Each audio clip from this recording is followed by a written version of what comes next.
কন্যা সন্তানের জন্ম হওয়ায় শ্বশুর বাড়িতে অত্যাচার, বাপের বাড়িতে আশ্রয় গৃহবধূর। শ্বশুর বাড়িতে গায়ে আগুন গৃহবধূর, শ্বশুরবাড়ি অত্যাচারে এবং আত্মহত্যার প্ররোচনা দেওয়ার অভিযোগ উঠল শ্বশুর বাড়ির বিরুদ্ধে। মাথাভাঙ্গা থানায় লিখিত অভিযোগ মৃত গৃহবধূর পরিবারে। মাথাভাঙ্গা পূর্ব খাঁটিবাড়ি এলাকার ঘটনা। মৃত গৃহবধূর বাবা জানায় দুটো কন্যা সন্তান মেয়ের। দ্বিতীয় কন্যা সন্তান আসার পর থেকেই মেয়ের ওপর অত্যাচার চালাতো শ্বশুর বাড়ির লোকজন।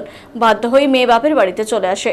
গতকাল জামাইকে ডেকে সমস্যা সমাধানের জন্য সালিশি করেন, সেখানেও মেয়েকে জামাই মারধর করে এবং আত্মহত্যার প্ররোচনা দেয়। এরপরই গতকাল মেয়ে গায়ে আগুন দিয়ে আত্মহত্যার চেষ্টা করে। এরপর মাথাভাঙ্গা মহকুমা হাসপাতাল এবং পরে কোচবিহার মেডিকেল কলেজ হাসপাতালে নিয়ে গেলে চিকিৎসকরা তাকে মৃত বলে জানায়। শ্বশুরবাড়ির লোকজনের বিরুদ্ধে মঙ্গলবার মাথাভাঙ্গা থানায় লিখিত অভিযোগ দায়ের করেন মৃত গৃহবধূর মা।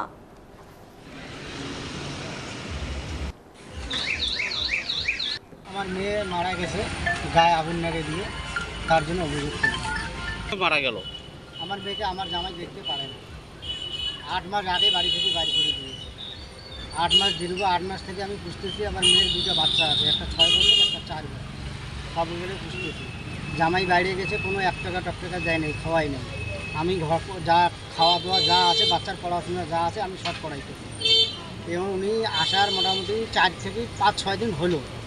হওয়ার পরে কালকে আমাদের ওইখানে গেছে একজন তেয়াত্তর বাড়িতে বসে, আমি এবং আমার বউ এবং ছেলের বউ 4 জনে, আবার ওইখানকার বাড়ির যে কয়েকজন লোক ছিল সবাই মিলে বসে জামাইটাকে বুঝাইছি যে যা হওয়ার হয়ে গেছে, জামাই যেহেতু হয় তাকে তো আর মারা যাবে না, তো তাকে বুঝাইছি। এখন ওইখানে আমরা বুঝাইছি যে ওইখানে আমার মেয়েকে মারধর করছে, মানে আপনাদের সামনেই? আমাদের সামনেই, আমার সামনেই মারধর করার পরে, তখন মারধর করার পরে তবুও আমি জামাইকে বললাম ঠিক আছে চলো আমাদের বাড়িতে চলো, খাওয়া দাওয়া করে চলে যাবো। আমাদের ওইদিকে গেল, আমাদের পাশের বাড়িতে ঢুকলো, ঢোকার পরে আমাদের বাড়িতেও ঢুকছে। ঢোকার পরে উনি আবার মেয়েকে বলছে বলে তোমাকে আমি রাখবো না, আমার বাচ্চাকে দাও, আমি নিয়ে যাবো, তোমাকে আমি রাখবো না, তুমি তোমার ব্যবস্থা করো। আর তুমি যদি মরতে চাও তাহলে যেভাবে ইচ্ছা তুমি সেইভাবে মরো, আমার দেখার দরকার নেই। এখন আমরা তো হলাম কাজের লোক, আমরা তো কাজে কর্মই থাকি, সবসময় তো আর বাড়িতে থাকি না। এখন আমি ছিলাম এক জায়গায়, আমার বউ অন্য জায়গায় কোনো কাজ করতেছে, লাকড়ি ফাকড়ি হাবি জাবি আনতে হয় আমাদের। মেয়েটা বাড়িতে ছিল। এখন বাইরে আইসা, মানে বাইরে, আমাদের বাড়ির বাইরে ওখানে বাঁশের থোপ আছে একটা, ওখানে সবাই বসে চেয়ার মধ্যে আড্ডা মারে।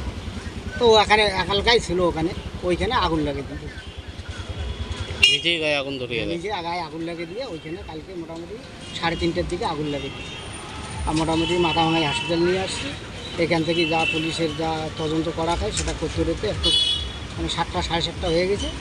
তথাপিতে এখান থেকে রেফার করলো কুচবিহার নিয়ে গেলাম মোটামুটি 10টা সাড়ে 10টার দিকে, 10টার দিকে ঢুকছি, ওখানে 1-1.5 ঘন্টা ছিল।